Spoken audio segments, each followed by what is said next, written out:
President Tinubu commends Obasani for improved security and stability across Kaduna State.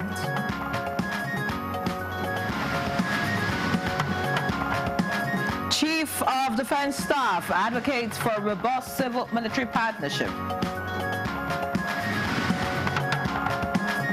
Secretary to the Government of the Federation to work with all key stakeholders to bring lasting peace in Kenya. And on Good Morning Nigeria, today we shall focus on partnership to eliminate cervical cancer in Nigeria.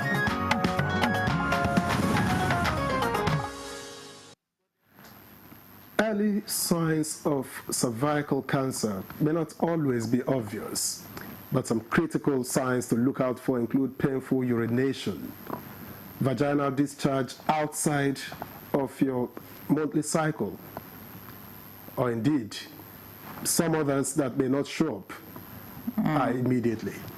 Indeed, the signs will call for pelvic examination. Cervical cancer may appear as an abnormal growth on the surface of the cervix. The growth may be flat or raised as the cancer progresses. Now, the cervix may become swollen and bleed easily upon contact, and the swelling may vary in color. Indeed, visible signs of cervical cancer may include also abnormal vaginal bleeding, such as bleeding after intercourse, between menstrual periods, or even after menopause, as well as unusual discharge, as mentioned earlier. Of course, in addition, other possible signs of cervical cancer include pain in the lower back, leg swelling, weight loss, fatigue, and may spread to the bones, which comes with dull ache, or if you like, a stabbing pain. But the good news is that cervical cancer can be cured if diagnosed and treated early. Of course, recognizing symptoms and seeking medical advice to address concerns is one critical step. And in a bid to eliminate cervical cancer in Nigeria by 2030, the federal government inaugurated the National Task Force on Cervical Cancer under the Ministry of Health and Social Welfare to cooperate with health organizations and development partners. Welcome to Good Morning Nigeria, the last for the week. I'm Henry John. And I am Victor Azu. Thank you very much for joining us this Friday morning, the very last for this week. We're reaching you live from Abuja on the network service of the NTA, and shortly we will join Musa Abubakar for highlights of the morning news, and later on the newspaper review. For now, it's Musa's game. Good morning to you, Musa. Good morning, and thank God it's Friday. Here's the news. President Bola Tinubu has commended Governor Obasani for the improved security resulting in noticeable peace and stability across Kaduna State. The president acknowledged the development as he addressed people of Kaduna at the Murtala Square during his state visit to the state. We will do everything to ensure that we achieve the vision of progress, prosperity.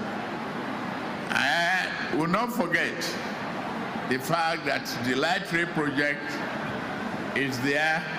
We're going to do it, and we do it together. We will soon launch a comprehensive agenda on that. Meanwhile, the presidency has commended the Kaduna State government for keying into the presidential compressed natural gas (CNG) initiative at easing the cost of transportation on the masses.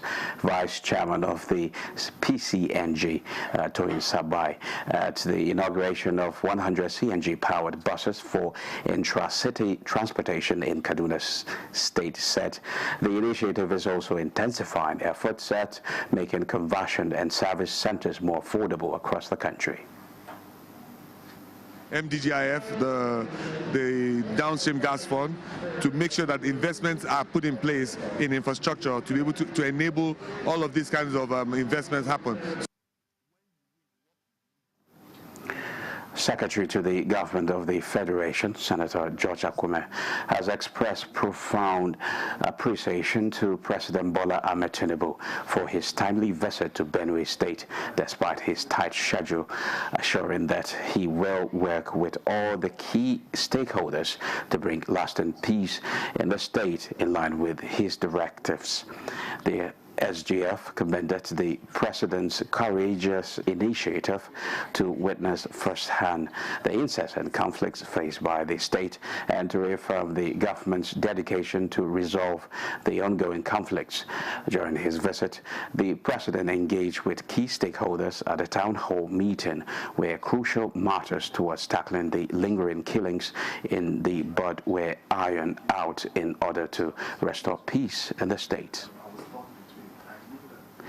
The Progressive Governors Forum says President Bola Tinubu's security approach to ending incessant killings in Benue State and parts of the country conforms with the resolution of 20 states governors on the platform of the governing party.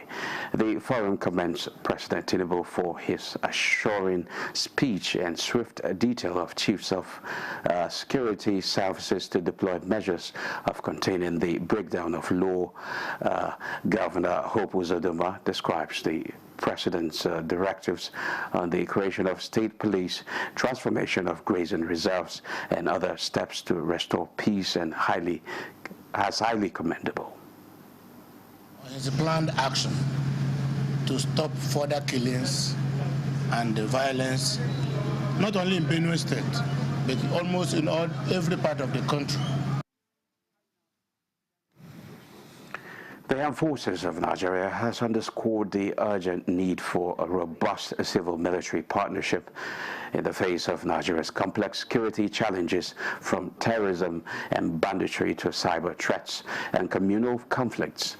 The Chief of Defense Staff General Christopher Musa re-echoed this at the maiden annual Defense Headquarters Civil-Military Relations Conference in Abuja.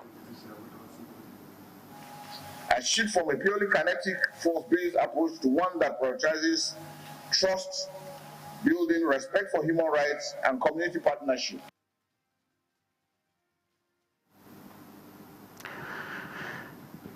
And those are the news highlights for now. Good Morning Nigeria continues with Henry and Victor after the break.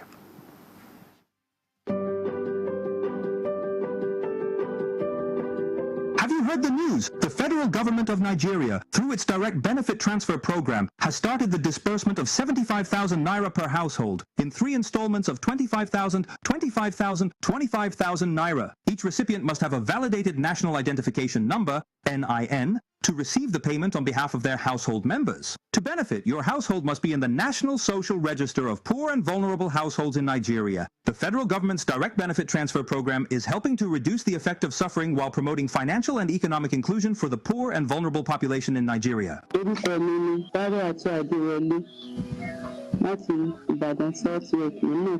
Ìjọba fún wa ní 75,000 ọ̀nà ní àti káàdì ìdásílẹ̀ ọgbà. Nígbà tí mo sì gbà, wọ́n fi ṣe nǹkan tó dá mọ́ra oògùn nínú rẹ̀. Mo ra oúnjẹ tí màá jẹ nínú rẹ̀. Ó sì wọ́kọ̀ mi náà ń bẹ. A sì fi yòókù ṣe ọ̀rọ̀ ajé pé káàtó máa rí gbé bá. A dúpẹ́ lọ́wọ́ ìjọba wa òkè. This message is brought to you by the Federal Ministry of Information and National Orientation, Federal Ministry of Humanitarian Affairs and Poverty Reduction, in collaboration with the National Social Investment Programs Agency, National Social Safety Net's Coordinating Office, and the National Cash Transfer Office. A new edition of TV Guide is out, featuring an impeccable personality with purposeful leadership.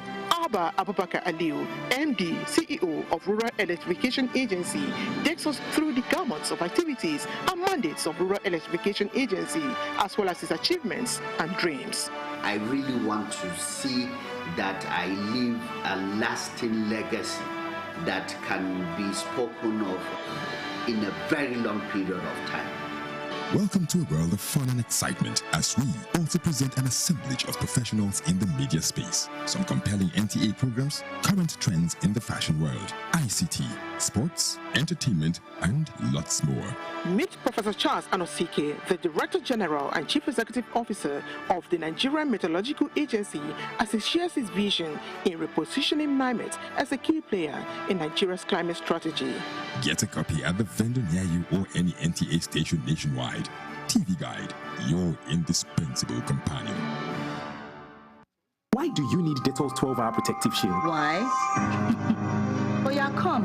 Let me show you. From the risk of picking up germs in every corner to receiving those notes everyone has touched and that sweaty hug from an old friend. What else can give you all day long protection? Germs are everywhere, but Dettol's 12-hour protective shield shields your family every day, keeping them safe, Healthy, happy, and successful. Dettol, be 100% sure.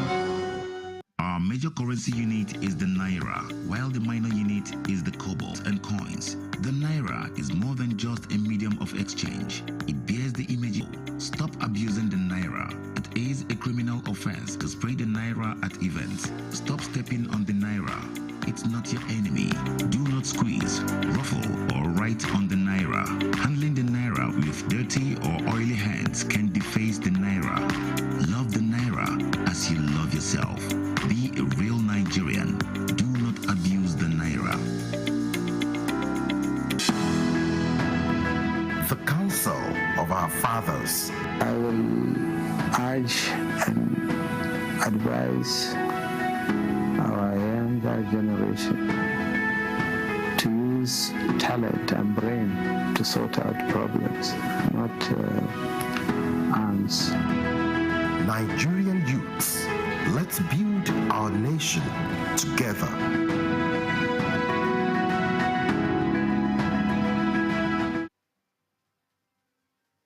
The Nigerian national flag represents our country's history, culture, and identity. It was designed in 1959. The colors are Emerald Green 2.0, which represents agriculture, and Immaculate White represents unity and peace. Know how to handle our flag. Illuminate the environment or don't fly the flag overnight. Do not fly a dirty or tattered flag. Take such flag to the nearest National Orientation Agency office for proper disposal and replacement. The national flag can only be flown at half-mast on the directive of the federal government. The national flag must be flown at the same or higher height when displayed alongside other flags. Don't burn or allow the national flag to fall on the ground. Do not print, decorate, modify, or insert the coat of arms on the flag. Our national heroes are not buried with the flag. They are honored by presenting it to their next of kin during interment. Respect our national flag. Be a real Nigerian. This message was brought to you by the National Orientation Agency, NOA.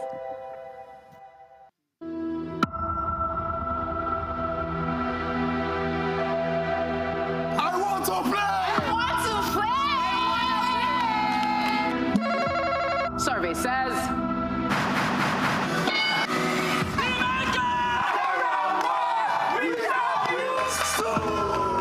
if my phone rings at 2 a.m., it's probably an emergency. Landlord. Achalugo. I will give you 1.5 million. After you smile finish, I will add extra 1.5 million just for you to move around. I will not add extra 2 million naira.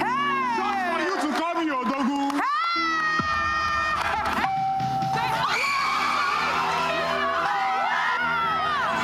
Family Feud Nigeria Season 3 is officially live.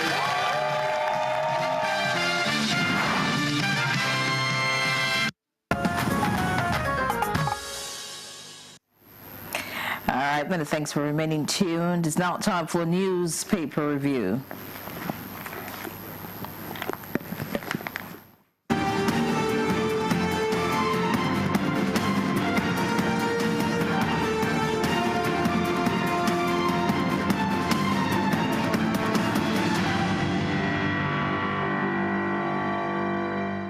The man of the moment, Chukwudi Kolubaja, is in the studio.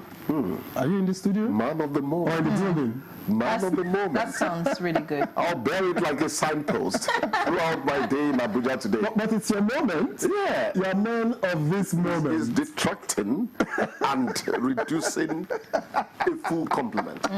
Good morning, my dear. Good How morning, are you doing? sir. Good to see you. Yeah. Very well. Morning, I receive it.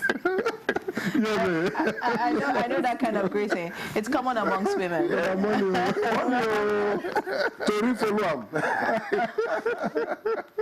All right, let's see what the papers have this morning. We begin with the Daily Trust. The Daily Trust leads with Tinubu to choose running mate after convention. That's credited to the presidency. Above that, just below the masthead, we have Benue. Residents, Harvard killers, give them food. Shocking, coming from the defense chief, and details can be found on page 6. That's an update on the Benue crisis, of course. On page 20, you can see the details of this headline. Ground rent, that's the kicker. FCTA silent as 14-day grace period expires. All right, and Obasani turned Kaduna from toxic zone to hub of progress, and that's according to the president. Of course, we have a picture story here, and that's showing the fantastic work of the governor of Borno State and all that he's been doing so far. All right, Victor. All right, and we have the leadership also, the Leadership Friday.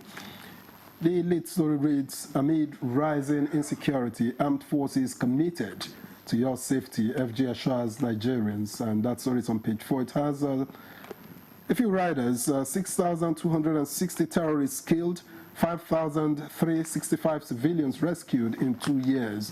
That's credited to the DHQ. And NAF destroys terrorist IED factory, gun trucks in Borno. And CDS urges Nigerians to partner military, commends the media. I will receive that. Okay, and above the nameplate, unfair practices, FCCPC seals France, Belgium, Italy visa centers. That's page 25 if you want details. And on page 30, FG arraigns Senator Natasha over alleged defamation. Interesting times. And okay, this time one talked just into the nameplate. Oba of Benin receives looted 119 artifacts from the Netherlands. Is on page 4. And finally, we'll work with stakeholders to restore peace in Benue.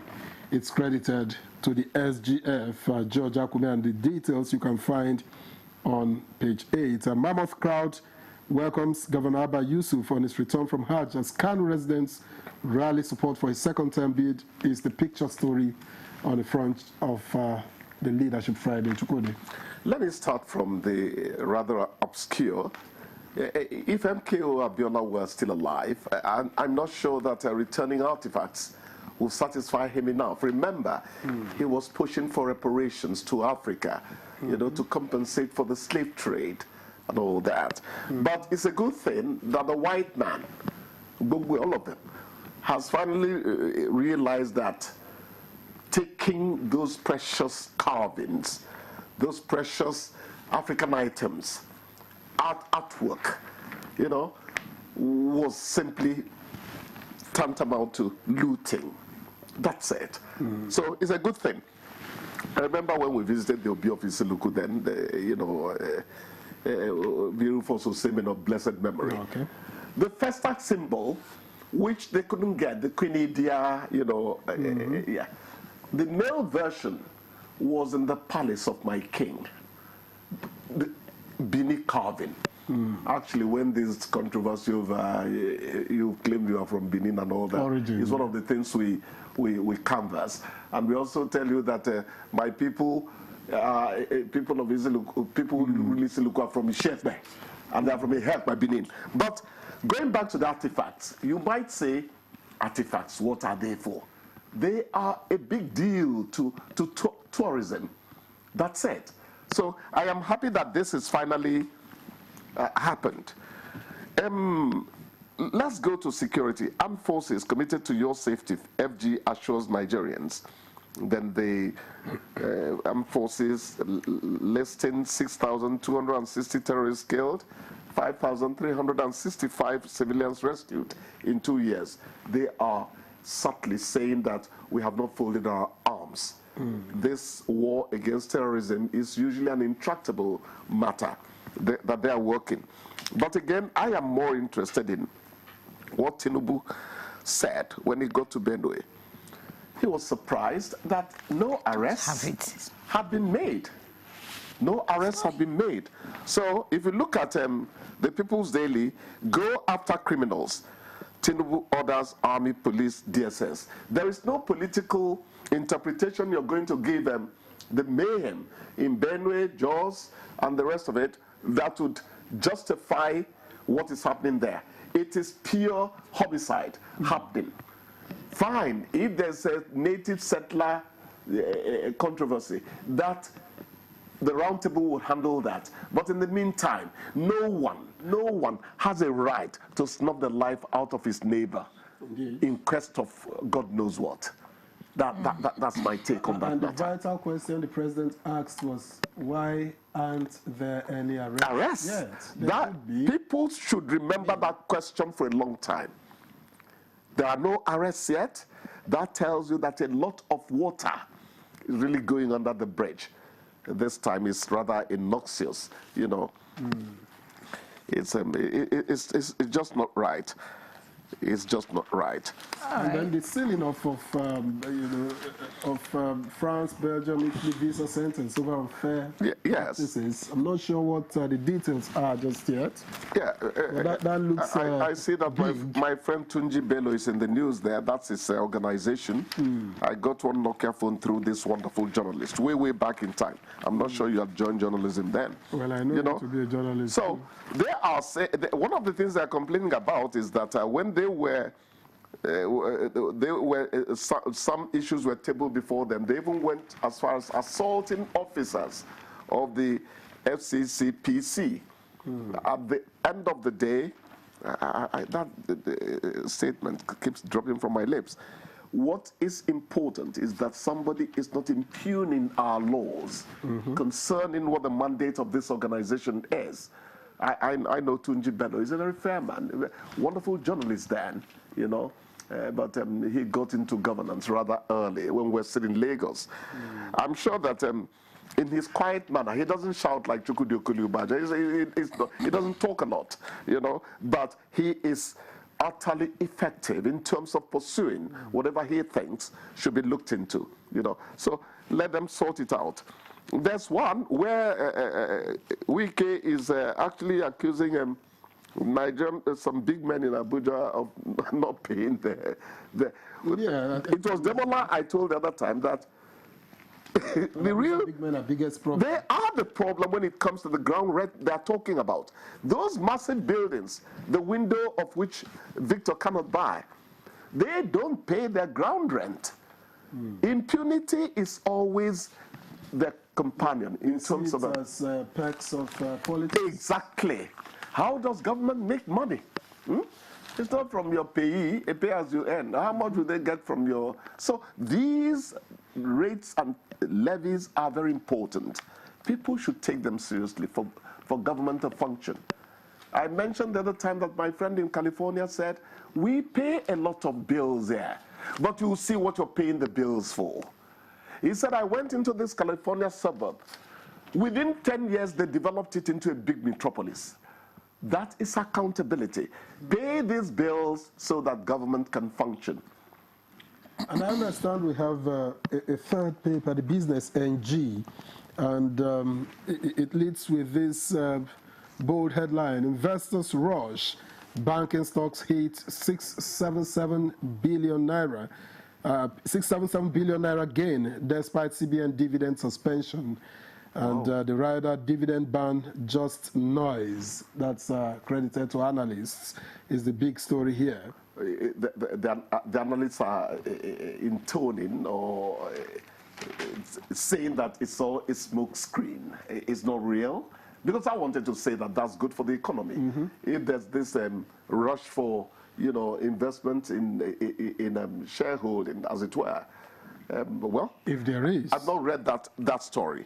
But Victor, if you'll permit me, Tinubu confers CFR honor on Dangiwa Umar, apologizes for omission. I pursued that man for 2 years, trying to give him through Luxterra Foundation an honor we think he deserves. He'll just call, I don't know why he calls me doctor. He'll just tell me, doctor, is okay. And he never ever accepts.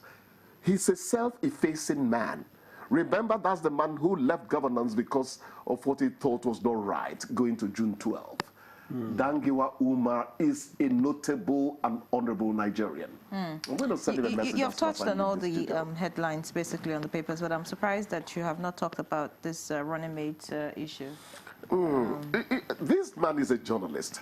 I try as much as I can not to get into the world of politicians because I don't ever understand them. I wouldn't do well as a politician. I know that. Don't go telling one pastor to pray for me. It won't work, But at the end of the day, it's coming in. Ultimately, what you are looking at is a situation where the principal gets nominated and he says, this is the man I think I can work with. At a stage in management, even if Victor is the most brilliant person in NTA, there are certain things they will look for in him to give him that top job. It was Pat Utomi. I asked him a question. I said, how can you be so hardworking in an organization? And they seem to edge you out when it comes to very important things. I'm sure I was complaining about my experience. He told me, he was talking from America then. He said, you get to a stage of management, and if people have any inkling concerning your loyalty, if it's not complete, if you make A, you will make it. True. So, picking a running mate, there are so many considerations. The person who gets nominated, who would become the principal, there are so many considerations they bring into play. I know that the party structure, of course, remember Biden and Kamala Harris, Nancy Pelosi was one of the very strong voices in terms of who to, they later, endorsed this woman, Obama and the rest of them. But it took some time. So the party does come in, but ultimately it is the principal that should determine whom he wants to work with. Compatibility matters a lot. But I think comparing U.S. politics and Nigerians is entirely different. What are you trying to say? The party alliance. We are a big democracy on the African continent. All right, that's about it. Many thanks, Chukudi. We'll take a break. Many thanks. We'll see you next week. Of course. Thank you so much. Yeah, so have a well-deserved rest this weekend. Thank you. All right, we'll take a break. When we come back, we'll get into the conversation this morning. We're talking about cervical cancer. Stay with us.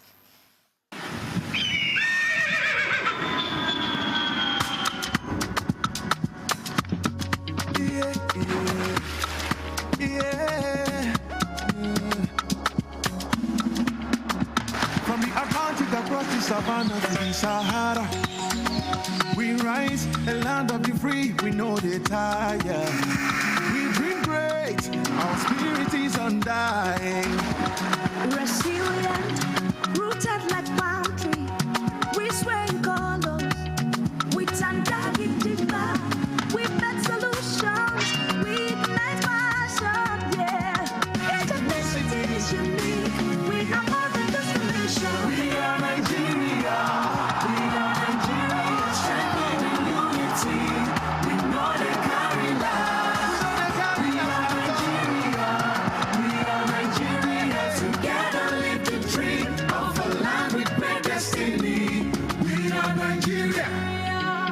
I am the real Nigerian. Brought to you by the National Orientation Agency, NOA.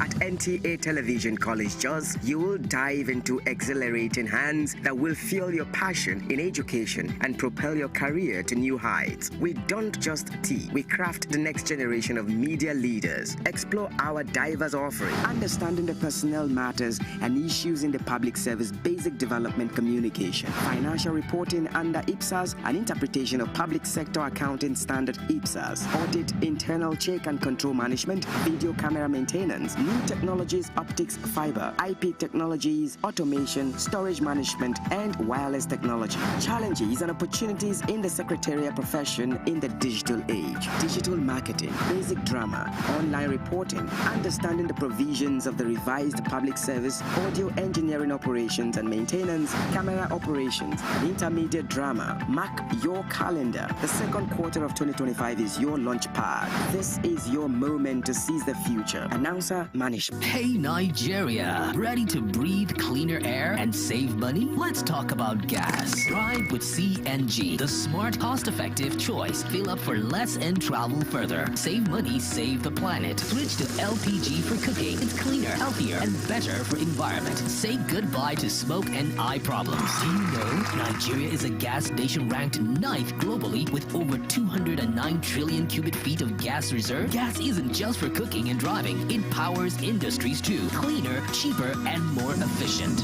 And the best part, conversion centers are popping up everywhere. It's never been easier to switch to gas. Join the cleaner energy revolution. Choose LPG for cooking and CNG for your vehicles. Clean energy for brighter future. This message is brought to you by the Office of the Honorable Minister of State for Petroleum Resources, Gas, supported by the Nigeria Midstream and Downstream Petroleum Regulatory Authority, NMDPRA. The Nigeria Coat of Arms is the official seal that represents the authority of the Federal Republic of Nigeria, hung on the wall behind the seat of the principal officer of the government, supported by the portrait of the serving president of the Federal Republic of Nigeria. It has 7 features. The black shield stands for Good Earth of Nigeria. The silver wavy band stands for the confluence of rivers Niger and Benue. The 2 white horses stands for dignity. The yellow flora is a common wildflower throughout Nigeria. The red eagle stands for strength. The wreath is in our national colors of green, white, green. The motto, unity and faith, peace and progress, is written on a beautiful yellow ribbon, and it's a maxim for all Nigerians. Be a real Nigerian. The federal government of Nigeria warns vandals of national assets, electricity transmission towers, cables, and other facilities to desist from this act of sabotage. Vandalism is a serious crime, punishable under the law. Vandalizing electrical equipment will affect millions of Nigerians, including your loved ones. Remember that national assets belong to all of us, hence the need to protect them.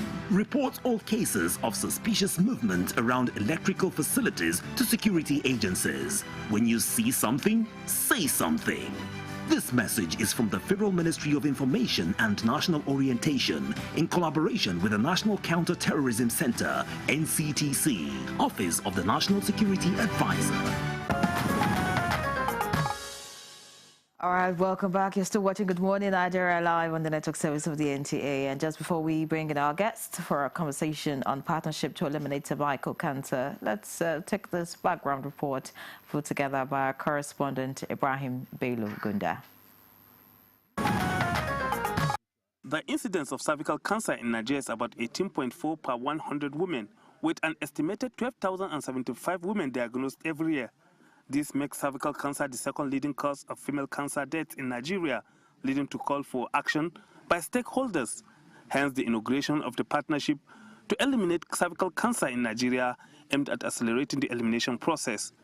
This national multi-stakeholders initiative is led by the National Task Force on Cervical Cancer Elimination under the Federal Ministry of Health and Social Welfare, and the initiative aligns with the World Health Organization's 90-70-90 targets for cervical cancer elimination by 2030. The initiative is designed to be a broad-based partnership bringing together various sectors including government, health organizations, civil society, and development partners. Other key stakeholders include the Federal Ministry of Health and Social Welfare, the National Primary Healthcare Development Agency, the Nigeria Governors Forum, the World Health Organization, Gavi, UNICEF, and the Private Sector Health Alliance of Nigeria, among others, with the aim of bringing to an end the scourge of cervical cancer in Nigeria. According to available statistics, Nigeria will need 2.2 trillion naira to implement comprehensive cervical cancer interventions between 2026 to 2030, with the interventions under the initiative grouped into 3 categories of primary prevention through vaccination, secondary prevention through screening, and tertiary, which is treatment. How important is this robust cervical cancer elimination intervention? How can the program ensure that every woman is free from cervical cancer? And what are the prospects of the partnership to eliminate cervical cancer in Nigeria? This will set tune for discussion as our guests are already seated in the studio. All right, many thanks, Ibrahim Bello Gunda, for that background report on partnership to eliminate cervical cancer in Nigeria. Now seated here, I'd like to introduce Professor Usman Malami Aliyu, who is the... Okay. I guess I'm... Yuri, to have that. All right, Bector, seated with us is Dr. Usman Waziri, Director, Cancer Prevention and Control, NICRAT. Many thanks for joining us, Doctor. Thank you, it's a pleasure. All right, and also joining us for the conversation via Zoom from Ibadan is Professor Isaac Adewale, the Chairman, National Task Force on Cervical Cancer Elimination. Many thanks for joining us, Prof. Morning. And we also have Dr. Rekia Saidu, who is a Senior Clinical Research Officer at the Department of Obstetrics and Gynecology, University of Cape Town. She joins us via Zoom from Kanu. A pleasure to welcome you to Good Morning Nigeria. Good morning, thank you. So Professor Isaac Adewale, first and foremost, good to see you again. I'd like you to run us through what this National Task Force on Cervical Cancer Elimination is all about. What is your mandate? I understand it's a 4-year time frame. What do you intend to achieve at the end of the day? And how do you think we can eliminate cervical cancer through this initiative? Thank you so much. On August 2024, the Honorable Minister of State for Health established the National Task Force for the elimination of cervical cancer in Nigeria. This is actually in alignment with the global elimination agenda established by WHO. So we went to work. The task force comprises eminent Nigerians who are versed in different aspects of this business, oncologists, advocates, leaders in various aspects. And we had a retreat in Lagos precisely on December 10 and 11. And we therefore decided that in order to achieve our objective, we needed to actually establish a movement. What we have established is beyond a partnership. We have established a movement to galvanize the entire nation to action. And so we then decided to bring together like minds on the Governors Forum, wives of the governors,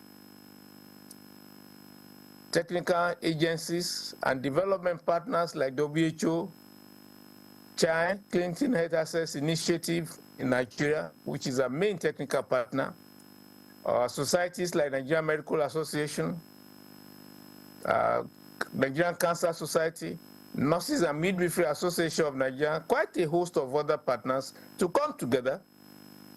And we paid a courtesy visit on the First Lady on World Earth Day, April 7, to seek our support for this initiative and to enlist our galvanizing support to lead and actually serve as a leader in this endeavor. And it is on record that this partnership was eventually unveiled on 3rd of June in Abuja. It's quite remarkable that this turned out to be a huge success. And our mandate is just one: to catalyze multi-sectoral action on prevention, on screening, on treatment, through sustained coordination resource mobilization, and service delivery scale up across the country. That is what we are supposed to do.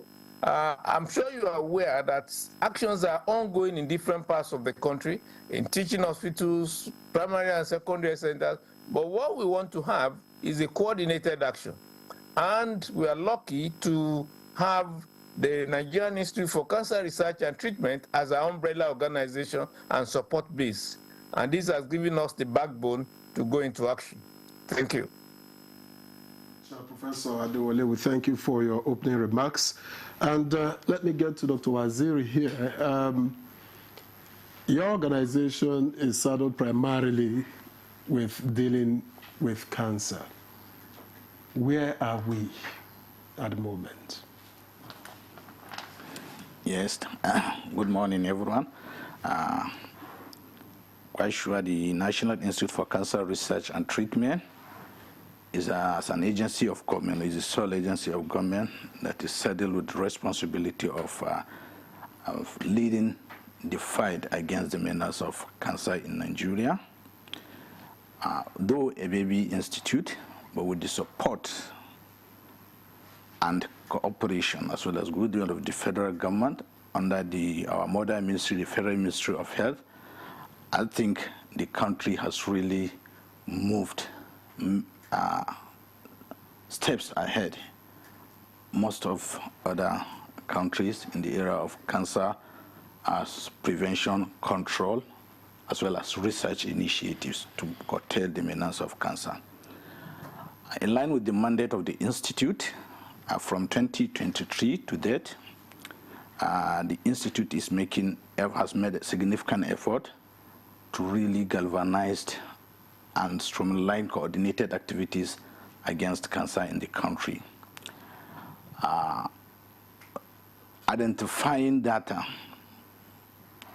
as a bedrock of what every country as a nation needs to plan, to strategize, and to base policy and practice, the Institute has gone far in ensuring we strengthen data collection in the area of cancer so that we can have a robust data that will guide research and inform policy formulation, which are country-specific in addressing the menace of cancer.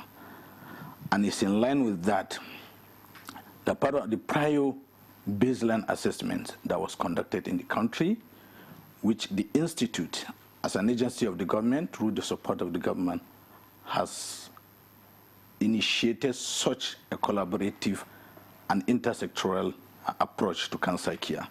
One of such is last year that we had what we call impact review to assess the country preparedness as well as efforts and our capacity in fighting the menace of cancer.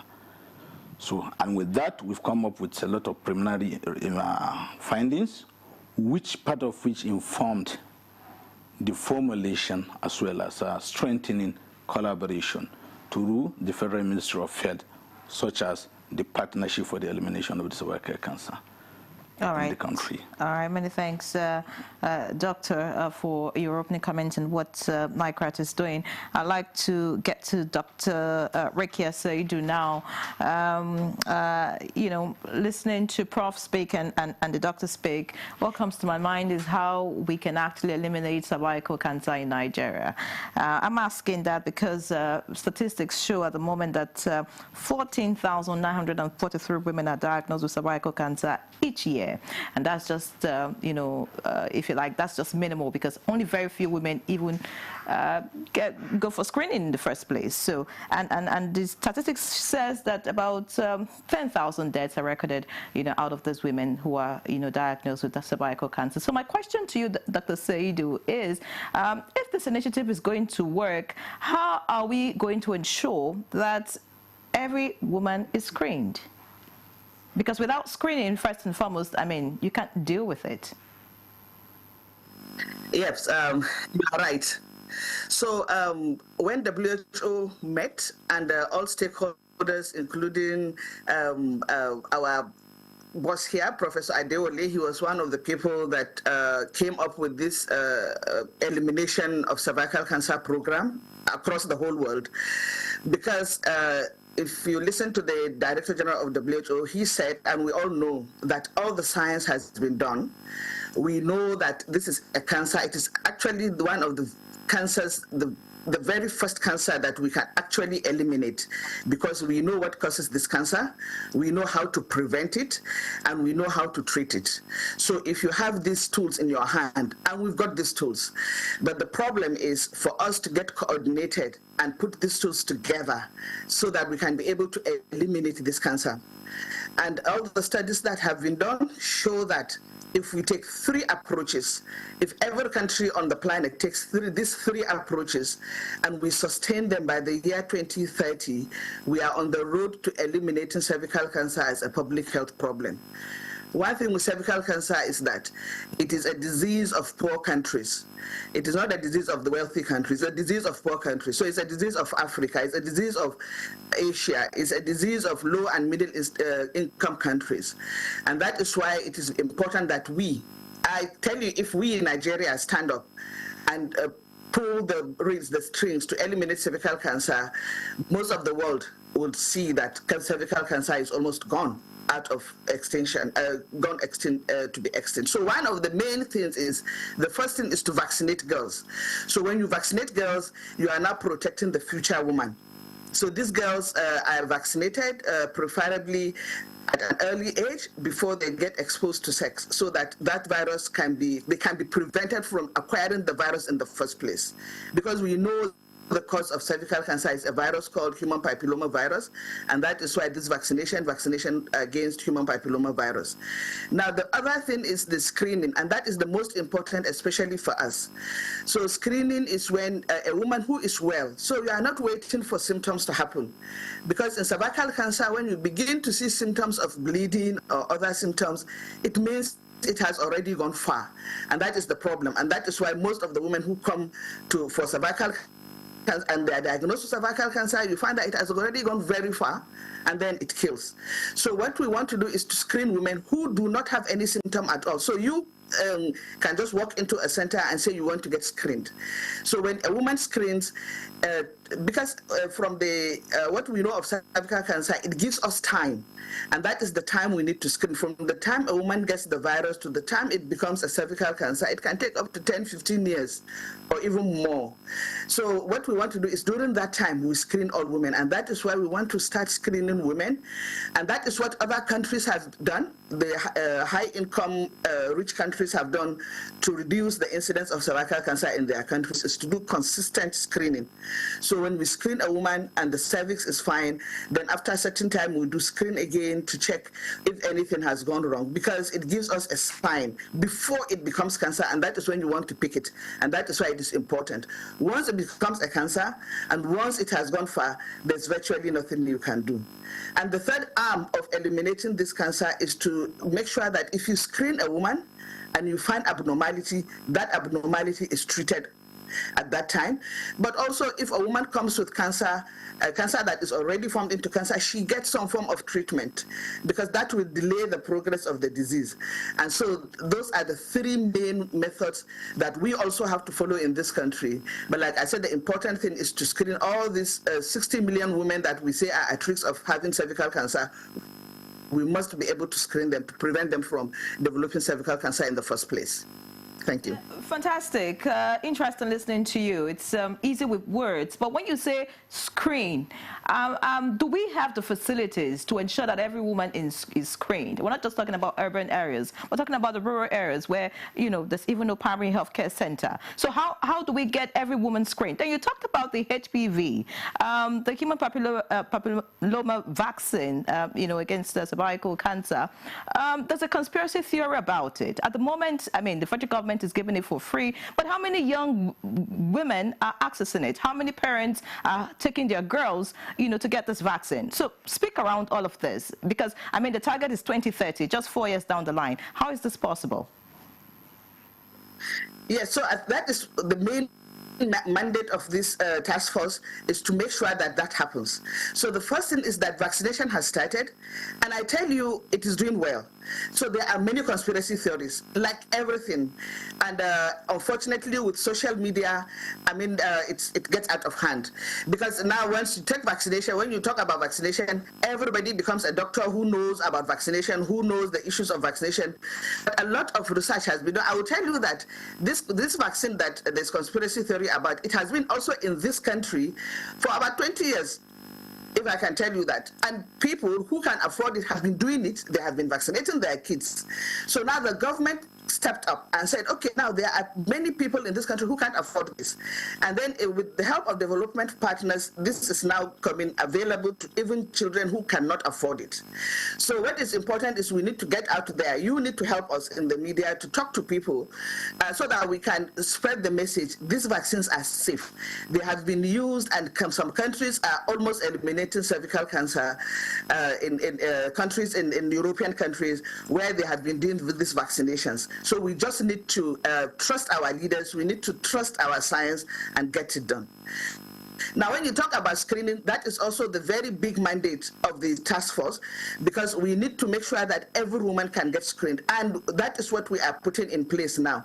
I cannot tell you that we have everything adequate currently in the country. No, we need to put structures in place, but also these structures are things that can be done.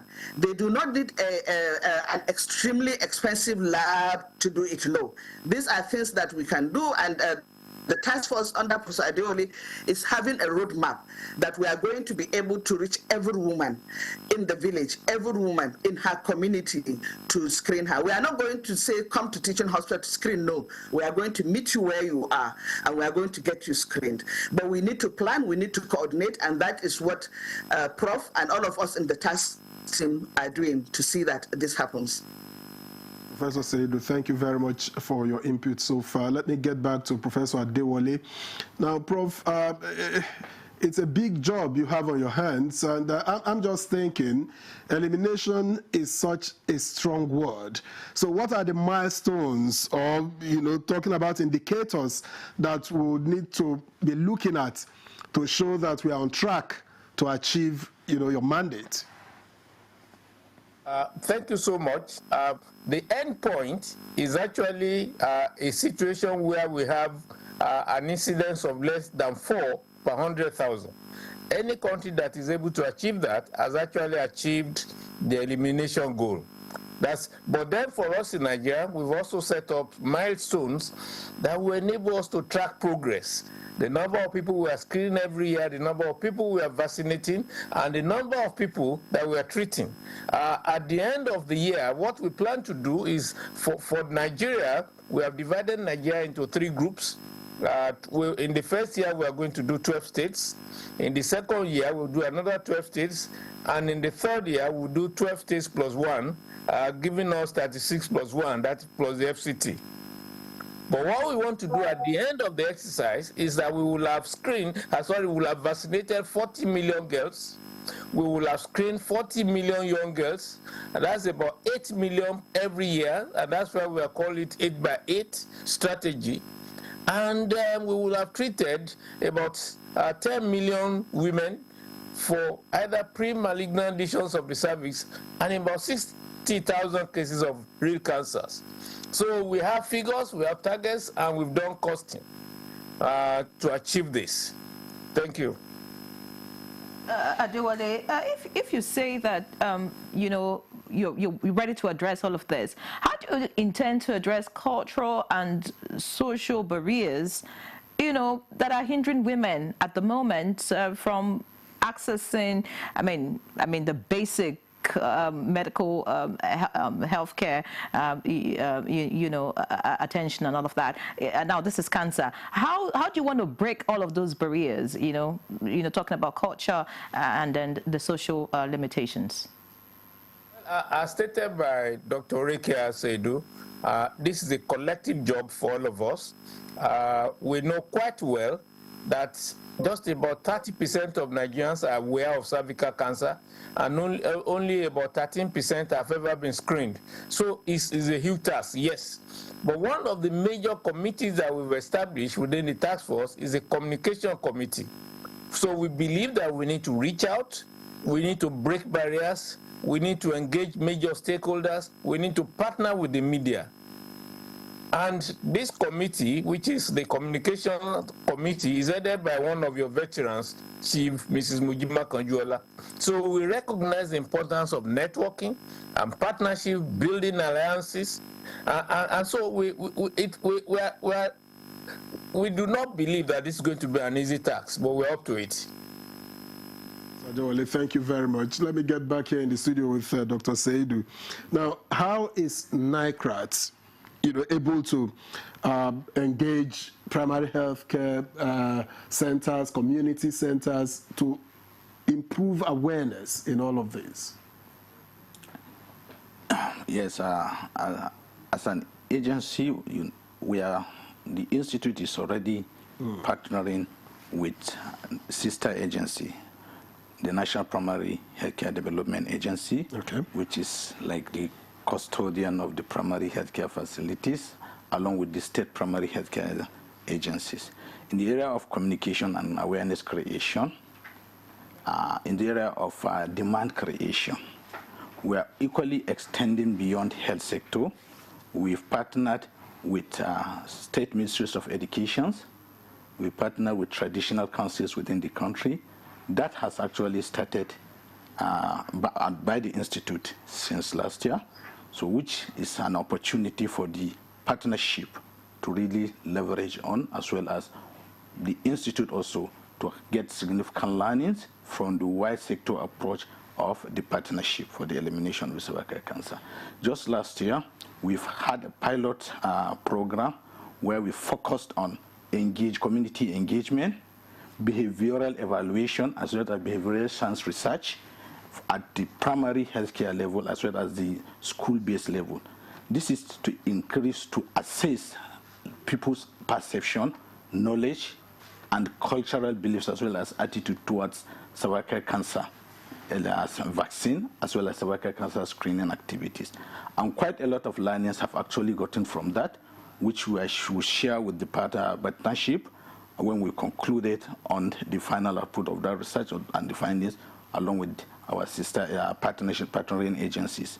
So in the area of, in the area of awareness creation also, the Institute has already outlined and set up strategies for community-based engagement and sensitizations.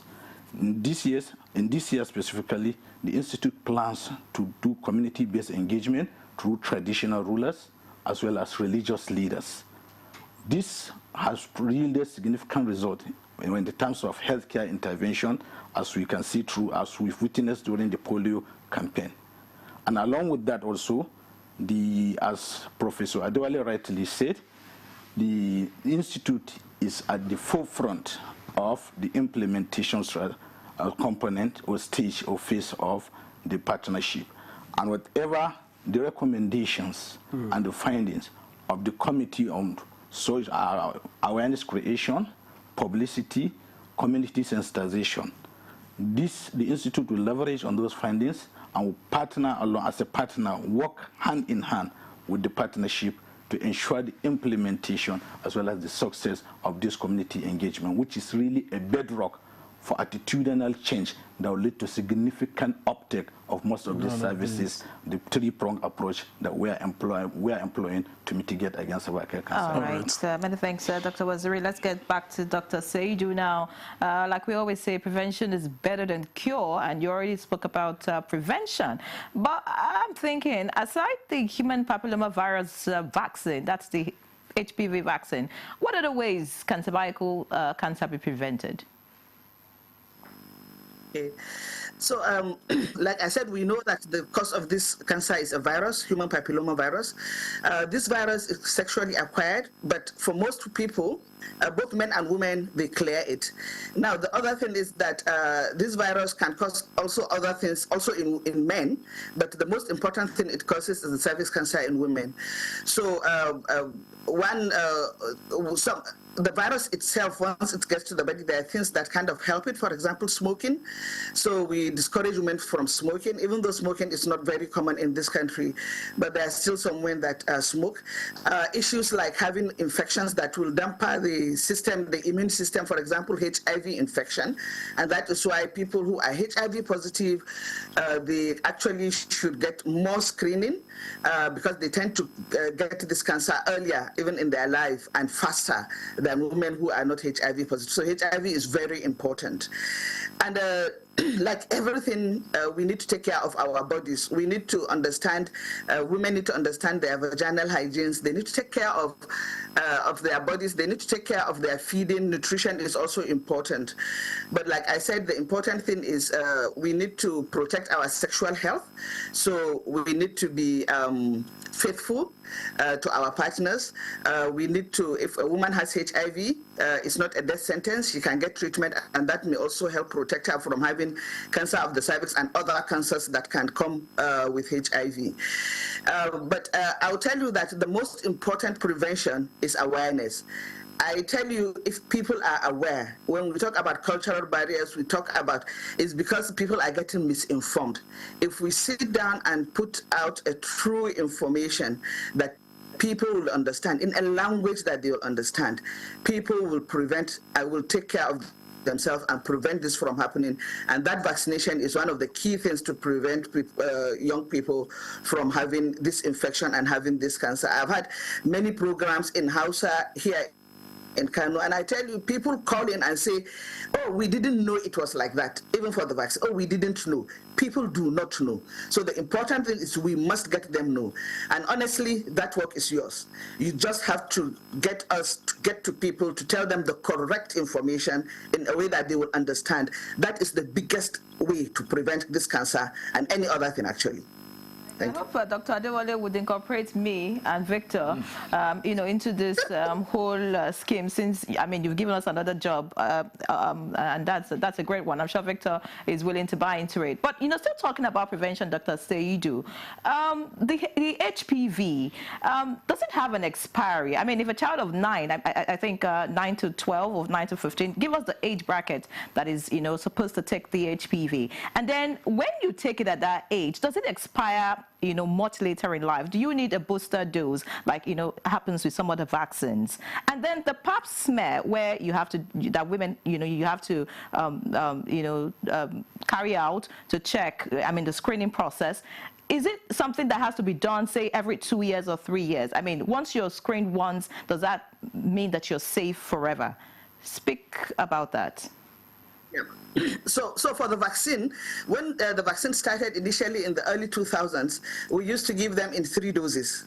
And up to now, there is no scientific proof to say people require a booster dose.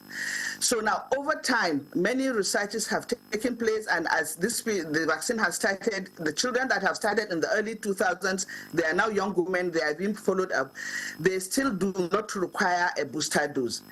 In fact, now all studies are tending to show that we actually may require only 1 dose. So from 3 doses, we have come down to 1 dose for the children that are aged between 9 to 14, depending on the country, because you can adjust the ages, but between 9 to 14 are the best ages because most young ladies are not yet sexually active. But there's what they call the catch-up immunization. Now, the government on its side, because of resource issues, they are able to offer free for the girls that are between the 9 to 14 years. But studies have also shown that this vaccine can also be good for ladies who are older than that, up to the age of 26, in some countries up to the age of 30, but government cannot give that one free because these vaccines don't come cheap also. So if people can afford, they can do it. So what we advocate is for the young girls 9 to 14 to have the vaccine. They require only 1 dose. Now that we are doing it, they do not require a booster dose after that. Now for the screening, so older women should have screening. So any woman who is sexually active should start having screening. We are going to bring out a guideline that will say, okay, so now the tests have also shifted. We are no longer talking about pap smear because we find that it is logistically challenging to us as a country to do pap smear, and actually for most low-income countries to do pap smear. So we are now moving to a better test. Now, because we are low-income doesn't mean we should just do anything that we think we are doing something. No, we have to do something that there's proof, there's evidence that it actually prevents cervical cancer, and that is why we are looking at testing for the virus, the HPV test. So this test, when you test for the virus, you will see whether the woman has this virus or not. Sometimes there's a disease already appearing. Like I told you, it takes time before it becomes cancer, but it can show some form of disease happening. We give them treatment when we find that. Now, how often do you do it? What we advocate is if it is HPV test, because this test is if the test is negative, really that woman is negative, we can do it everything between 5 to 10 years again. So if I do it now in 2025, I can do another test in 2030. But I can also, depending on the country, we give the duration, the interval of doing the test. So it's between 5 years to 10 years in between tests. But if we are able to screen a woman twice in her lifetime, at the age of 35 and the age of 45, even that is well enough. You'll be able to protect the woman. So we screen HPV test, which is a good test, a very good test. At the ages of 35 and the ages of 45, we are good to go. But if we can afford to do more, that is also perfect. So the barest minimum is what I'm telling you. We do 1 single dose for the vaccine for young girls ages 9 to 14. 1 dose of the vaccine is okay. They do not need booster dose. And then for the women, we do screening at least twice in their lifetime, and they may not need another screening if all is well. If we find something, of course, they go into the treatment, and then we keep following them up to make sure that they clear the virus and they clear, if there's any disease that needs to be removed, we remove it before it becomes a cancer. Thank you very much, Dr. Rekia. Let me get back to Professor Adewale now. Prof, you are likely to find that one of the biggest challenges that you would have in doing your job is coordinating all tiers of government and also including non-state actors. So how are you ensuring that there's a strong partnership with the state governments, local governments, and non-state actors so that you can reach the people that you are supposed to reach wherever they may be? Thank you so much. We are quite aware of the health system architecture in Nigeria, and we also recognize the importance of subnationals in this engagement process. And that is why, in forming the partnership, we had the governors. In fact, at the launch of PESIN, the chairman of the Governors Forum was represented by the governor of Imo State, who is actually the chairman of the Progressive Governors Forum. So the governors were represented. We had all the commissioners in attendance. That to us is a big boost. So with commissioners in attendance, with governors engaged, I think we are good to go at the sub-national, that's at state level. But we are going to go below the state. We're also going to engage local government. So currently we are at what we called the construction stage, where we are building the blocks, we are developing the infrastructure for this partnership and for national and sub-national engagement. So we are aware of this. Very much. Dr. Waziri, now what has been your assessment of the reception to HPV vaccines across the country, and how are you ensuring that it goes round? Yes, quite sure despite the challenges of the misconception, myths, and a lot of misinformation about the vaccination, which has been in existence. As I said earlier, during the last year's activity where we run a pilot across the 6 geopolitical zone, it was a school-based campaign. At the level of the institute, we realized that most of this target age group, girls 9 to 14, are at school. Okay. So in the course of that pilot, we run, as I said earlier, interacts extensively with the school community, which comprises of the teachers, the parents, the community leaders, and even some of these students themselves. And it was really fascinating. Despite this anticipated challenge, quite sure they are there, but the willingness that was demonstrated then is quite commendable. Major thing we found definitely was the misinformation about the link between the vaccine and some other associated side effects or intentional harms, which were demystified, and quite a number of people really came up. There was a monitoring and evaluation and learning strategy that was established and is still ongoing, because most of these have actually, there was significant improvement in terms of the number of cases coming up and demanding for this vaccination, to the extent that in some states, most especially even in the north, where most of these things are very prominent, though it's not limited to the north, even in the southern part also we've gotten that, but still with that MEL program, monitoring, evaluation and learning, quite a number of them are coming. So all what it takes is demystifying and giving correct information, as rightly highlighted by Dr. Rekia, which you have a long task to really ensure. Once we set up a strategy to do that, quite a number of them are coming, and we've really gotten significant results, because the essence is demand creation. The MPHCDA is quietly in charge of immunization, but what we are doing is demand creation within the community where this target population are mostly found. What's the place of NICRAT in this setting, in this task force? Yes, the place of NICRAT is like, NICRAT is at the center stage of it all. What I mean by the center stage of it all is, as an agency of government, right from inception, right from the formulation, at the point of conceptualization, at the institute level, we realize that based on the baseline assessment, the key challenges to cancer care usually are mostly late diagnosis and access to care. And in the context and specifically in respect of cervical cancer, which is a vaccine preventable and a curable disease if detected early. Issue of vaccination, screening, and ensuring treatment.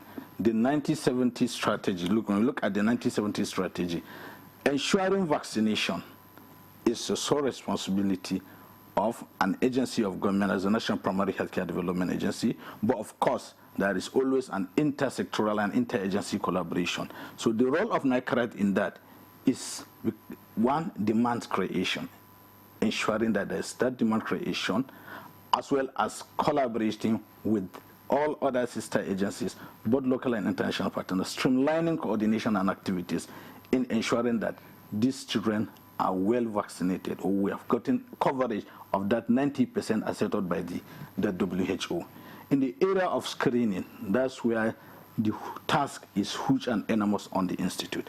As an agency that's solely responsible with cancer prevention, treatment and control, as well as research, ensuring treatment and access to treatment, as well as patients, women are screened, is really a sole responsibility which cannot be done alone by the institute, and that was what prompted the formation of this partnership. So it's the institute is at the center state of it all. So, all right, you are at the center stage. You talked about the fact that the myths, you're shattering some of the myths about the HPV vaccine. One of them is that it leads to infertility. Has the institute been able to establish that girls who have taken this vaccine, I'm sure maybe 10 years ago, 5 years ago, are actually they're like, okay, when the child is 9, it takes another 20 years or to be sure if the child will be fertile or not. Speak to us about that. Have you done your research? Have you carried out?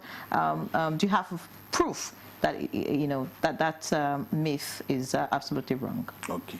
Well, the institute, NICRAT as an institute, just came out in 2023, and the vaccine, HPV vaccination in the country was rolled out also in 2023, and the target age group are 9 to 14 years. So you're not yet. But as I said earlier, monitoring, evaluation, and learning process that was actually that we are working on in partnership with National Primary Healthcare Development Agency is part of what will be incorporated. But if you do, at the level of the institute, there was a scoping review that was done of the literature. There was no link whatsoever between HPV vaccination. Not only HPV vaccination, this has happened during polio vaccination and so many students. So as somebody with childcare background, these were all disputed and just misconceptions. There's actually no proof whatsoever, even in the previous literature.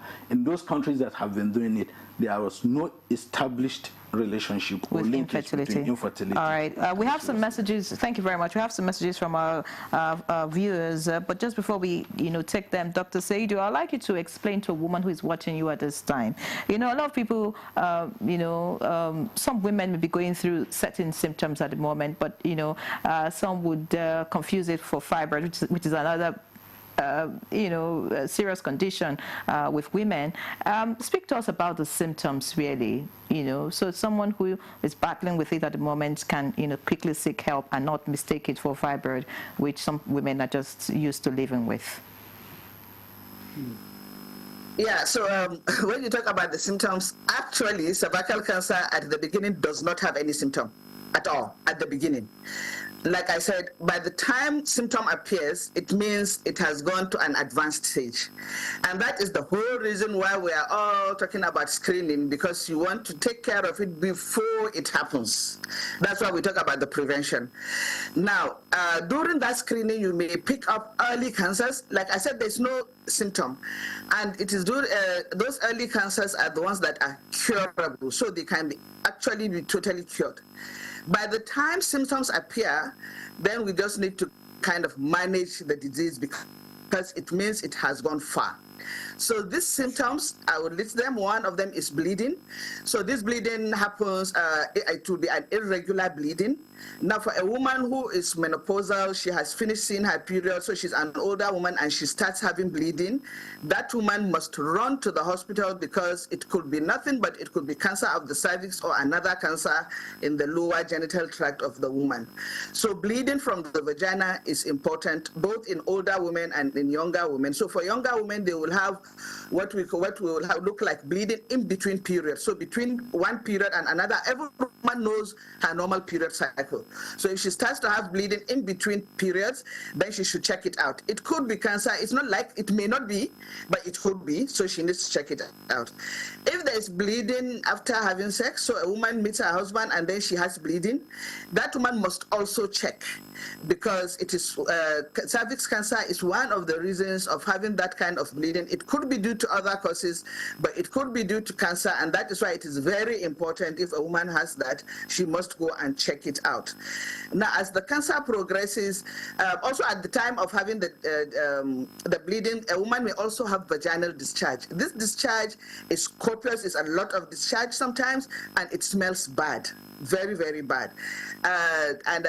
During the program, Dr. Aisha talked about this discharge. So if a woman has a cervix cancer which approaches me, I know straight on I'll start thinking of cervix cancer because of the smell that will happen.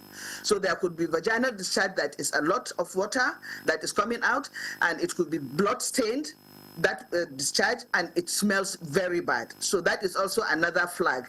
But like I said, by the time all these things are happening, it is already an advanced cancer. Later, a woman will start having back pain. Someone may start having pain during sexual intercourse. They will have back pain. They will have pain in the bones. Sometimes towards the end of the disease, of course, there will be weight loss. The woman is not able to eat. She's very, very sick. When you see her, you know she's a sick woman.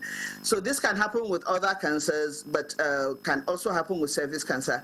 But the important thing to note is that is why we talk about prevention, because by the time symptoms appear, it means that stage has gone far. We do not want symptoms to happen.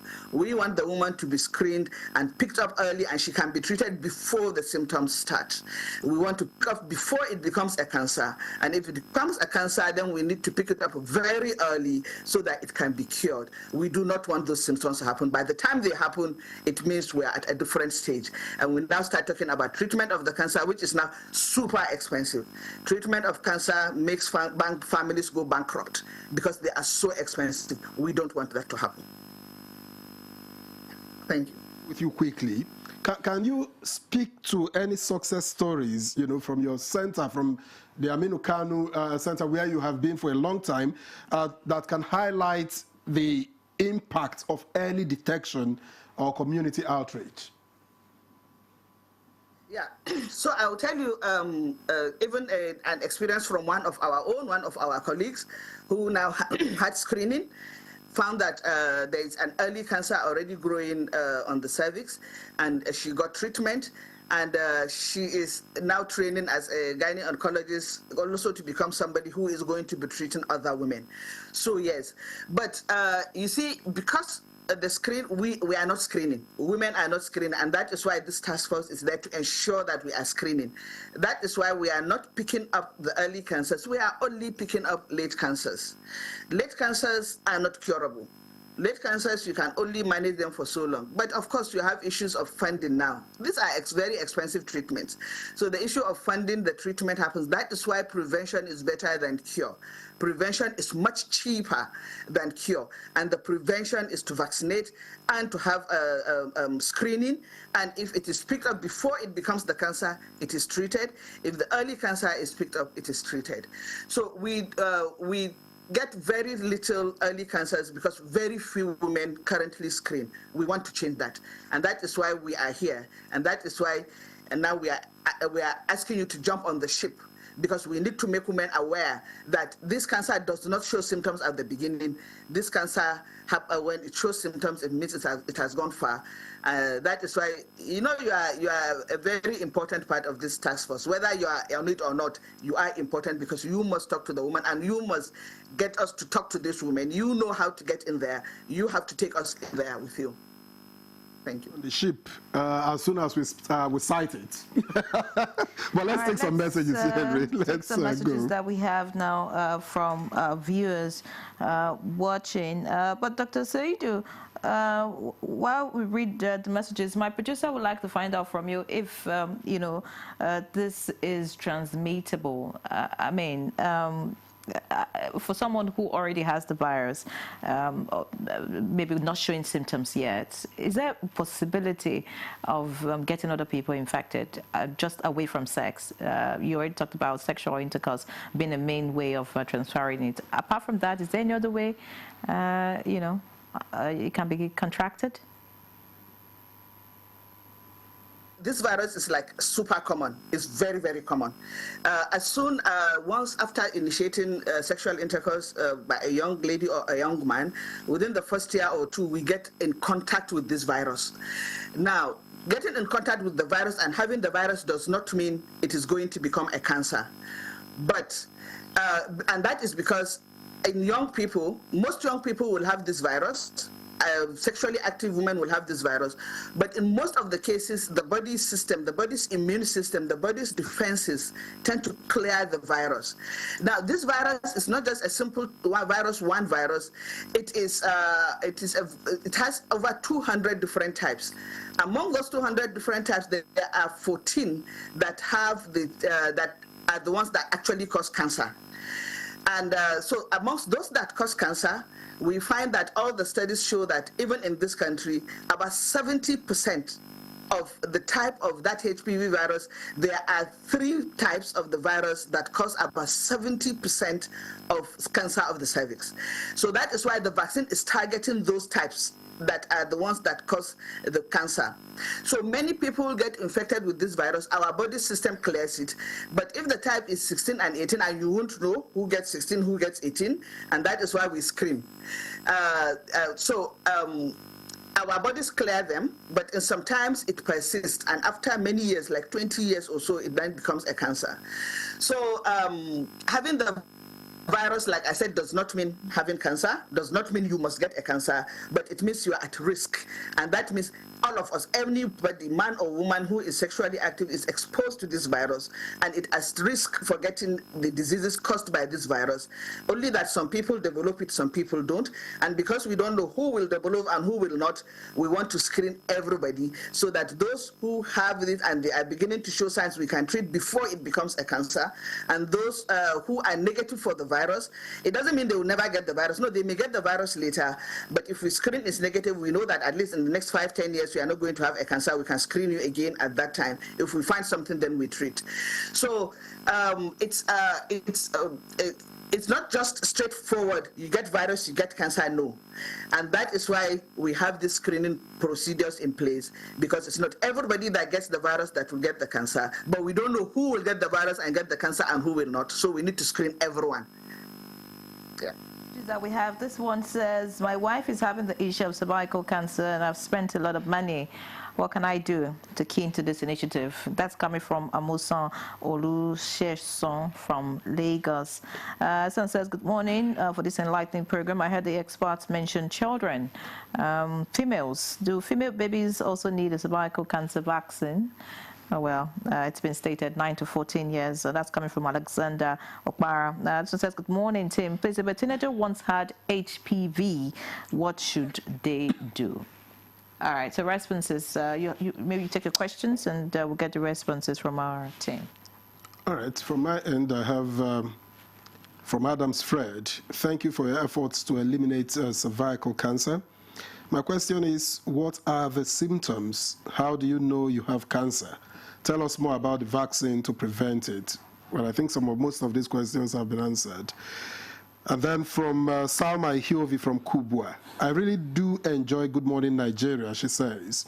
You guys are doing a wonderful job, well done. I want to be screened because of the way I feel in my body. I have been to specialists, I was given some prescriptions, but still feel the same way. Okay? And Good Morning Nigerians reads this one. My name is Gideon Jatau. Please, at what age should a girl go for the screening?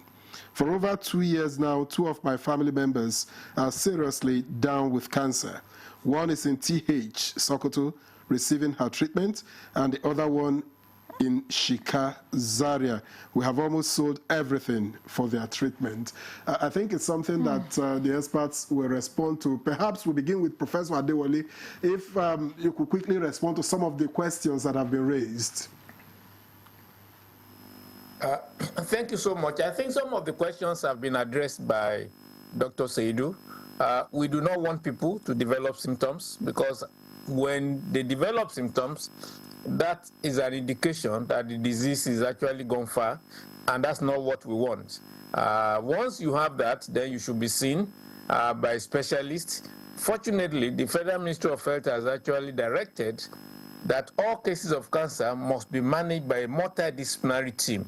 So no single doctor can manage cancer. It's going to be done by a team. So to the person in Lagos, I would advise you to go to Luth. There is an established cancer center in Luth that will look after you. And that center, which was commissioned by President Muhammadu Buhari some years back, is still functioning, very active, one of the best in the country. To the person in Sokoto, Udut also has a very functioning cancer center. Please go there. If you then have problem, please contact NICRAT. We can assist you. Fortunately, there is also moves to support 3 types of cancer: cervix, breast, and prostate. There is a cancer health fund, which is being managed by NICRAT, and this will support you. So let us know if you require support. Listening to Dr. Seidu earlier, talk about this virus and how it functions and a particular type that causes, cervical cancer in women. I'm worried for the men. Is it that the virus has no effect? It doesn't cause any kind of sickness or, if you like, symptom whatsoever? Or is it that, it's inactive in them? It's interesting. Dr. Seidu said the virus is super common, and I can assure you that we have men with penile cancer, we have men and women with oral and oropharyngeal cancers as a result of engaging in oral sex. So it is not just the cervix alone where this virus can cause cancer. It can cause cancer at other sites. It could cause vulvar cancer, it can cause vaginal cancer, but the commonest location is the cervix. That's a note of caution to the men also, to also get tested. I think it's time for a break.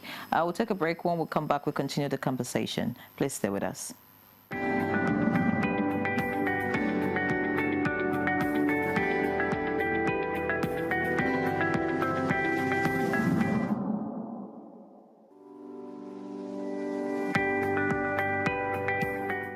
When we think about the digital economy, you can see it as the marketplace for digital goods and services. And increasingly, it's becoming a force to reckon with and an incredible contributor to economic growth. because we've seen the growth in technology and digital platforms. Technology has it really permeated every aspect of life and business, the way we live, the way we work. And when we talk about the digital economy, we're really talking about leveraging technology and digital platforms in a powerful way to drive growth, to drive solutions to problems, to drive applications, and to provide services. The digital economy is something that has the potential to help Nigeria leapfrog a lot of its development challenges, right? Because think about what the mobile phone did for Nigeria years ago. That is the potential we have for digital, because it has a way of reducing the barriers to innovation. It has a way of being able to transform service delivery, whether it's government's delivery of services or whether it's services in the health system where people can use digital to actually be able to see their patients better. But it takes a lot to realize that potential of digital. The first thing is like every other thing, there's an infrastructure you have to build to be able to make sure that digital economy can thrive. Think of something like, capturing that happens in Nigeria, right? Where you capture, people's biometric when they go for a driver's license, when they go for passports, and each of those are separate things. Can we imagine a system where you're able to streamline that and actually have a platform that exchange biometric information that makes it easier for people to access passports, easier for people to register to vote. But today it's very tough, right? But those are basic infrastructure that needs to be invested in. A lot of it is through government and private sector collaborations to make it happen. If we're looking to accelerate growth in the Nigerian space, we really need to look at enabling the digital economy. That includes providing digital infrastructure, connectivity, because that's the highway, like the highway that everything rides on. We need to think about digital capacity building in terms of the suppliers to the economy and also the consumers within the economy. So a robust digital literacy initiative. The good thing about technology is that, one, it helps you to transcend boundaries. Two, it creates a level playing field, really, because if you create a solution, a technology-based solution that is applicable in this environment, that same technology can be applicable, exported to other environments. And, technology platforms also help drive collaboration, right? When we're thinking about innovation, when we're thinking about business growth, collaboration is an important part of that. So when we think about the impacts with the rest of the world, we find that actually technology platforms are giving us an opportunity to engage more actively, to collaborate, to create partnerships, to even export our knowledge and services for people to engage with. All the great things I'm talking about technology and digital platforms, they need access, internet access, broadband access. So we need to make sure that access is more available and affordable for the average user. The most important thing is to think about where you want to go as a country and actually what type of policies are going to help get you there. There are examples of countries who've been able to transform using digital, for example. There are very clear things those countries did to be able to make it happen. So a lot of this, the pathway to be able to solve these problems are not mysterious, right? It takes courage of the policymakers to be able to understudy some of these things and bring in the policies that work to be able to help them.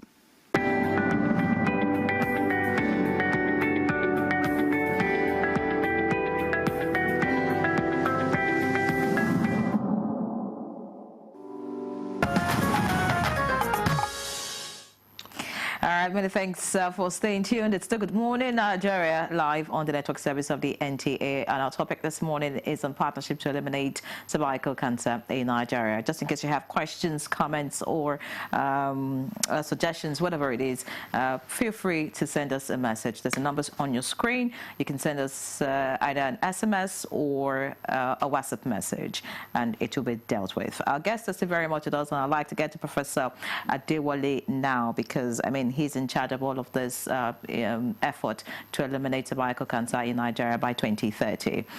Prof, speak to us about funds. I mean, all of this would not be possible without adequate funding. I understand there's a kind of partnership, but tell us, do you think that you would need more support? Victor already spoke about subnationals, buying into all of this and, throwing in their weight and not just leaving everything to the federal government and the partners that you have. But let us know, do you have all that it takes, to carry this out? I mean, the women in Nigeria, huge number, getting to the hinterlands, a difficult task, which will require a lot of money. So let us know, is this sustainable? It's beyond money. We need human resources. We need expertise. We need commitment. We need political will. We need political commitment and action. We have political will. We have political commitment. We have political action. And we are very fortunate to have the First Lady keen into this agenda through the Renewed Hope Initiative of Her Excellency. We have committed people in the partnership. So what we now need is to drive down at state level, and we are beginning to engage the state. We have assurances that state governments will buy into this, and then we'll have the local government also buying into it. And also with support from international partners. If you look at the breakdown, 60% of the funds will be required for tertiary care.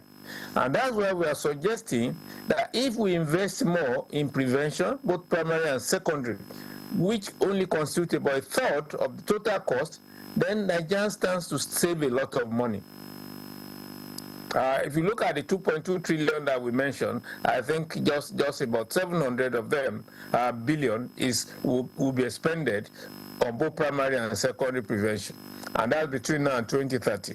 But this good side is that those infrastructure that we build for cervical cancer will also be the same infrastructure that you require to treat prostate cancer, treat colorectal cancer, lung cancer, breast cancer. So it's not just for cervix alone. If you have an X-ray machine, that X-ray machine will be used for other things, even those who have fractures. So we're talking about a spillover effect of this infrastructure. So it is going to, this investment in cancer care will have beneficial effect on other sectors. It's going to strengthen the healthcare system and serve as a catalyst to broaden the effectiveness and the efficacy of our healthcare system. Thank you very much. Thank you very much for your insight. Let me get back to Dr. Waziri here in the studio. I'm wondering, what has been the role of research in all of these, shaping policy on cervical cancer, and how are these insights being translated into action? Yes. Research has a significant role when it comes to not just the cervical cancer, virtually every component of human health care. But to be precise, on the area of cervical cancer, for example, we've just discussed about the barriers to the uptake of these initiatives that aims at preventing or eliminating cervical cancer. So research in behavioral sciences, what people's perceptions, their knowledge, what they know about it, will really streamline and guide a national specific in terms of those initiatives, those recommendations that will specifically target our national peculiarities. In terms of looking at the nature of the country, the religious background of the people, the social background. So this is another area where research just on behavioral science will go a long way in streamlining and ensuring the effectiveness of most of our intervention, which of course will be from the policies and the practices. So the research in that area will drive this policy formulation and that practices. Effectively though? Well, quite sure, as a new initiative, as I mentioned earlier, already the Institute has already started deploying most of these research components. There are a lot of researches that are ongoing in cancer care with the coming of the Institute. They are, for the first time, we are having researches, although not really specific to cancer, to cervical cancer, in cancer genomic researches. We've already conducted a pilot study across. So the same thing will be extended towards cervical cancer. But looking at cervical cancer, presently now already there are researches that are ongoing. We've really concluded on them, and part of which during the last World Cancer Day, we've had a screening activity, just like what was mentioned during the course of the conversation. The issue of the strain, quite sure there are quite a number of strains, which most of these vaccines are actually dependent of the commonest strain that are established across the globe, but we still need to conduct researches in terms of what are those strains that causes most infections within the country.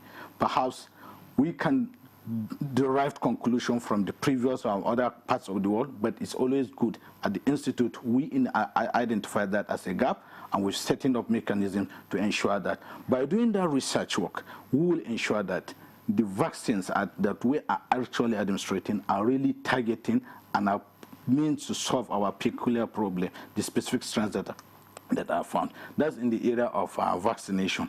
So also in the area of screening, quite sure. That's really the research that will be conducted. The research has a potential impact in ensuring that the techniques, the methodologies that are employed, so also the implementation science also.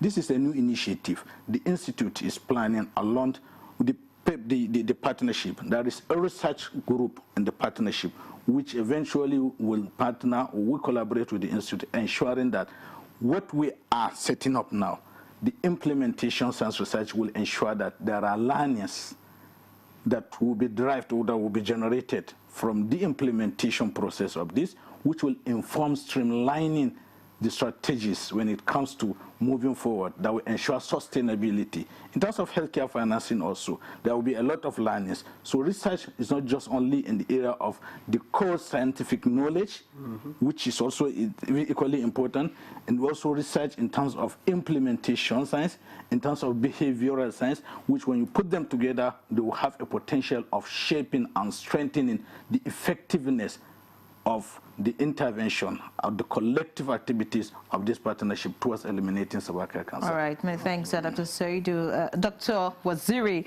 let's get to Dr. Saidu now. As we begin to round off the conversation, I'd like to ask about, manpower. When Professor Adewale was speaking, he talked about that. I don't know, achieving this in 2030 with the Jacqua syndrome with us, do we have enough medical, personnel, to deal with this situation? Of course, when you talk about medical personnel, you also want to ask about infrastructure. If we have, adequate infrastructure across all the geopolitical zones in the country, to deal with treatment, of course, which is part of eliminating cervical cancer. But while you respond to that question, there's this very important question here from one of our viewers. It says, good morning, I met the program halfway. It's interesting. Is there a functional test center in Abuja, and what is the financial implication for the test? Barika Duko is asking that. So I hope you respond to both at the same time. Okay. So I think the first thing I want to say is that before I talk to that, and just a minute, is that the virus itself, it's passed from person to person via skin contact. So you don't need to have an actual sexual intercourse to get it. Even just contact of skin in the genitals can cause the virus to be transmitted. The second thing is that once it becomes a cancer, it is not cancer is not transmissible. It's not contagious. So when a cancer is not contagious, because a cancer is when there's issue the cells of our body have changed. That is not contagious. So I just want to make that differentiation. When you talk about the centers in Abuja that can do the test, so I'm not very conversant with the centers in Abuja, but it is available in the screening itself is available in National Hospital and in all the secondary health facilities. When you go in, just ask the doctors that or the nurses that you want to screen, and then the screening will happen. But the important thing is that we are now trying to streamline it so that you as a person will just wake up, you know where to go. That is one of the aims of the task force, to make sure that we know this is available in every center, and you can just wake up in your community, so you don't have to travel. What we are aiming at, you don't have to travel from Kubwa to National Hospital to go and do the test, or to Garki Hospital. You can do it within a Kubwa Community Hospital. So that is what we are driving at. We may not have that right now everywhere in the country, but that is where we are going to. Now, when you talk about the health personnel that are to be done, yeah. So we know that the Japa movement is still going on, but we still have a lot of resources in this country, and of course, and I know the government is also doing everything possible to keep people that train here, to keep them home, and those that are outside to come back. There are many moves are going on in the government to bring people back home, so that they are able to serve the country. So one of the main things, apart from the publicity and the awareness that I talked about, so you see, you people are the number one on our list. The next number on our list is the healthcare, manpower development, and and that development is not just doctors, it's everything from the community health worker, because a lot of these things can be done at the community level by the community health worker. So all we need to do is to go down to the community and train these people at the community health level. By the time you start looking for the doctors at the secondary and tertiary care, now we are going into a different realm of not just prevention, but we are going into treatment. So most of the screening, the vaccination is not given by doctors, so we have manpower that can give that. The screening can be done at primary care level and can be done by the community health workers also. Then at the nurses also are very, very important in this. So developing the manpower in community health workers and nurses is a very big thing that we are looking at, and that is one of our main aims. Now, when it comes to doctors, we have many oncologists in this country now, and many young people are interested in becoming oncologists, and they are being trained. This training is also happening within the country as well as outside the country. And I promise you, a lot of our doctors and the specialists will come back home, because things are being put in place to see that people return home and give back to the communities that we all grow up in.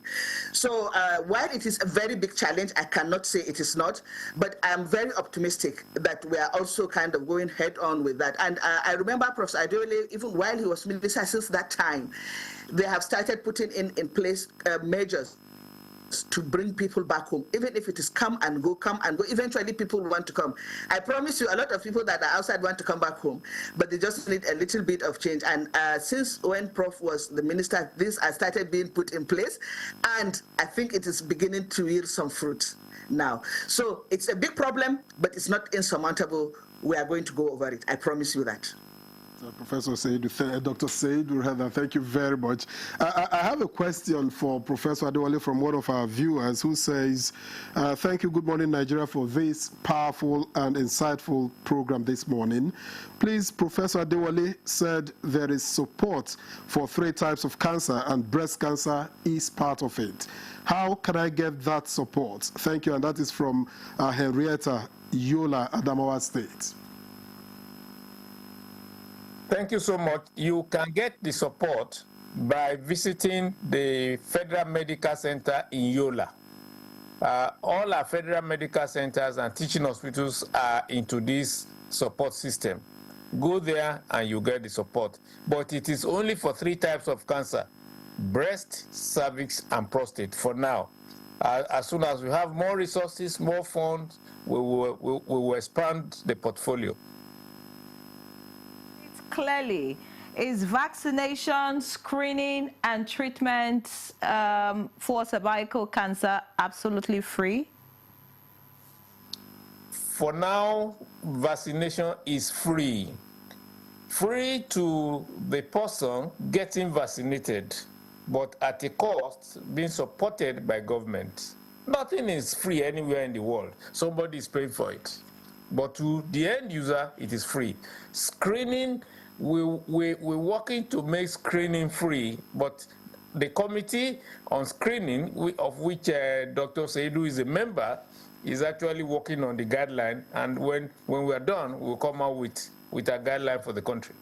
Prof, let me stay with you one more time. You know, what role do you envision for schools, for traditional leaders and religious institutions, in mobilizing communities against cervical cancer? We cannot do it alone, and the movement involves traditional leaders, community leaders, political leaders. Every leader that we can really engage will have to be part of it.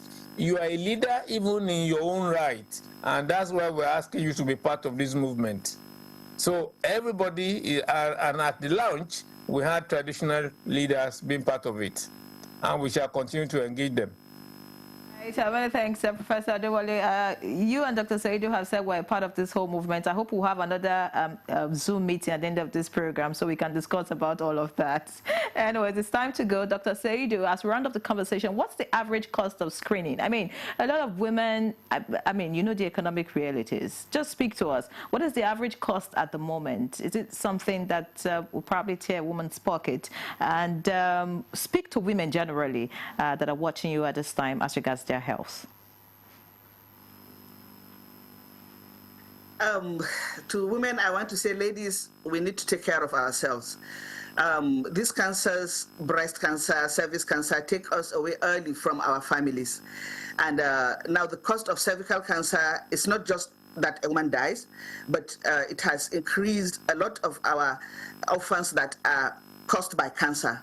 So women die, leave young children. That it does not augur well for our communities. It does not augur well for our country.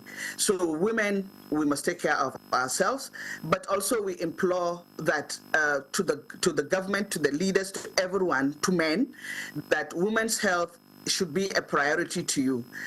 And I promise you, these cancers are not going to be killing women if we as a country, we decide that the health of a woman is important to us. The health of a woman is important to the community, is important to the country. It's important to making us who we are. If a woman passes away in the family is gone. I mean, as in gone, because now you have children. Who takes care of those children? So the woman may be a voice that is behind the scene, but she is the powerhouse. Women are the powerhouse of our country. They are a powerhouse of our development. Take care of women's health and you take care of the development. Most of our issues, if we take care of women's health, I promise you they will go away. We will have better children. We will have good communities. So women, we take care of ourselves, but I implore men and leaders who are mainly men to put women's health as a priority in whatever we do. Now, the cost of screening varies. Honestly, I cannot give you a figure now. I don't know if Prof has got any figure, but my aim and our aim as a task team is to see that screening becomes free in this country so that a woman can wake up in the morning on her way to the market or on her way to the work, branch into a primary care hospital in her community without taking a taxi or taking a pep to go anywhere, get screened, and she goes away with a result. Whether if she needs treatment, then she can be sent for treatment. If she does not, then she goes about her normal duty. That is what we are aiming at. And we are so optimistic that that is going to happen. Other people have done it. We can do it. We have the resources. We have the manpower. We have the knowledge. We have the tools in our hands. What is important now is to help you, to help us. We want you to help us to get to the community so that people believe in what we are doing. And with that, we are going to ensure that these things come to women in their homes, in their communities, free of charge. It's a long way. It's difficult, but we are going to get there. I am optimistic about that. The costing for HPV DNA is done on the base of 20,000 per Prof, I'm sorry, we've run completely out of time. I just wanted to tell Dr. Saidu that I am now convinced that men are an endangered species. Who looks after the men, by the way? But it's okay. I don't know if we have 30 seconds, just so Dr. Waziri can tell us, where you derive the confidence that we could end cervical cancer by 2030. In 30 seconds. Yes, very briefly, where we derive the confidence basically lies on the commitment and the willingness of the present Nigerian government, under the renewed hope agenda of Mr. President. Commitment in terms of support for cancer care, support for research in cancer, support for treatment of cancer, support for preventive services, because very soon government will roll out routinization effort at routinizing prevention through the partnership at the primary healthcare level and through routine cancer screening at even tertiary healthcare level. Another source of that is the commitment and the dedication, the perseverance of the leadership of the partnership for elimination of cancer in Nigeria. Dr. Usman Waziri, Director, Cancer Prevention and Control. Likewise, it was a pleasure to have you. Keep up the good work. And of course, from Ibadan, Professor Isaac Adewale, Chairman, National Task Force on Cervical Cancer Elimination. Of course, it was a pleasure to have you, Prof, and we look forward to having you in the next 6 months and 1 year to let us know what the progress has been so far. And from our Kano studio, Dr. Rekia Seidu, Senior Clinical Research Officer, Department of Obstetrics and Gynecology, University of Cape Town. Thank you so much, ma'am, and we do sincerely appreciate your insights and all that you're doing for women and their health. All right, so that's our package on Good Morning Nigeria this Friday. Many thanks for watching. Live locked on the NTA and enjoy your weekend. You are Yenre John, okay? And I am Victor as well. We'll see you again on Monday.